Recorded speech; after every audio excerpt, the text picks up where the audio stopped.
And then how does Download compare with the GWAR-BQ? Oh, GWAR-BQ is sick. Yeah, GWAR-BQ is really cool. It's a completely different scale. Yeah. And a completely different...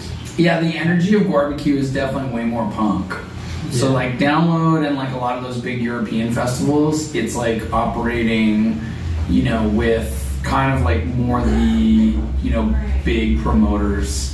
You know, so it's like very structured, there's like a lot of rules, there's a lot of like health and safety, and then you have GWAR-BQ and it's just like at like a campground, there's like a huge stage, and not like no one's getting hurt, but it just feels like way more punk. Yeah. Like the way the whole thing is run is definitely just like, it's like more GWAR style.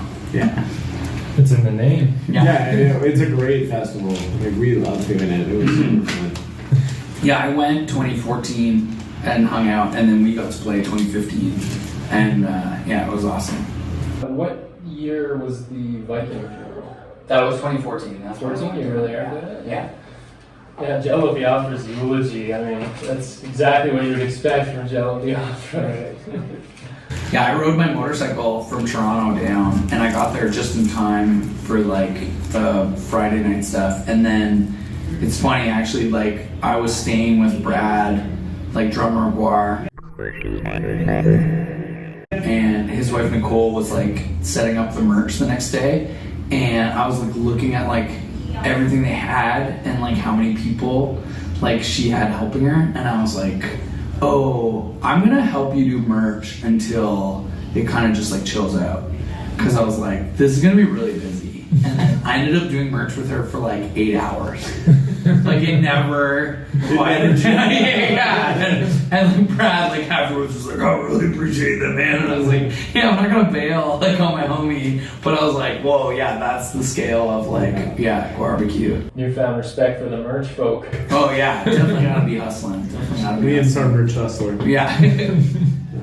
GWAR's been speaking graciously of you guys for over a decade now. We were talking about that a bit before. I was wondering, how did you first come to tour with GWAR?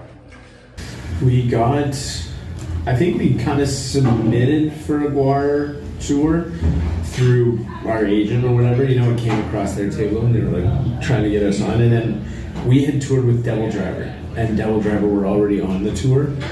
And we just got them to kind of vouch for us. Or even they had like maybe heard that we were on it and they were like, oh Cancer Bats are awesome. Yeah. Like Des was like, these guys are cool. Because we had done a bunch of Canada, US, and then we also did a bunch of Europe with Devil Driver. So we were definitely like homies with those guys. Yeah. So I felt like it was like a combo. Right. Yeah. All right. Des Fafaro. Basically Des was how we met GWAR. Do you remember the first time, both of you, do you remember the first time you met Dave and the first time you met Oderus? I just told the story the other day. We showed up to the Philly show. It was the first show of the tour.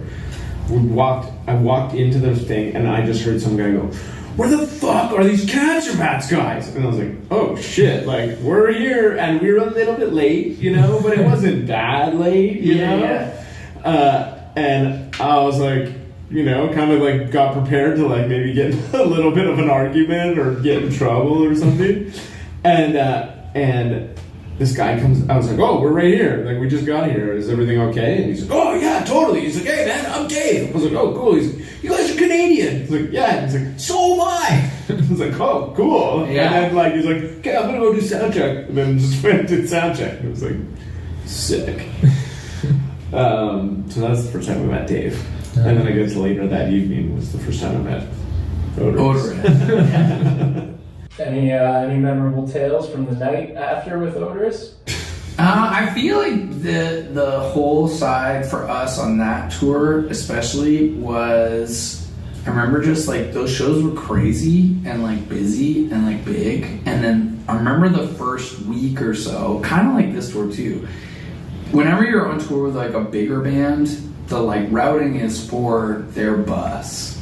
So lots of times the like after show is just us getting in our van and starting the huge drive that we have ahead of us. Yeah. So we didn't really like get to like hang until that first tour that we did in 2012 was like something like 2 months or like over 2 months. Yeah, it was long. So we didn't properly get into like hanging out until we finally had some days where we could like it's only a 4 hour. Yeah, stick around instead of having to be like, we gotta drive 3 hours tonight and then try and get some sleep and then wake up and then keep driving. So yeah, definitely like hanging with those guys. Yeah. But yeah, it was nice that we had like such a long tour. Yeah, I remember talking to Dave after one of the shows kind of early. I think I was trying to get him to come out. We were going out or doing something. He was like, I don't go out.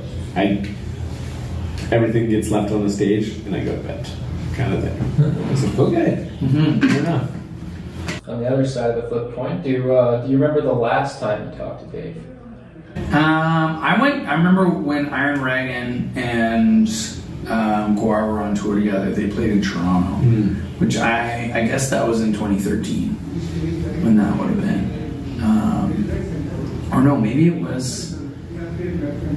Yeah, I can't remember. But it was whatever that Iron Reagan, because I also was like, oh, I want to check that band out and like go and see the homies. And they played at the Phoenix. Yeah. That was like the last time I saw And I was at that show too, so I would assume that was the last. I don't remember. I don't have a specific memory of talking to him that night. But yeah, I would say either that or probably the end of our tour. You know. okay. Yeah.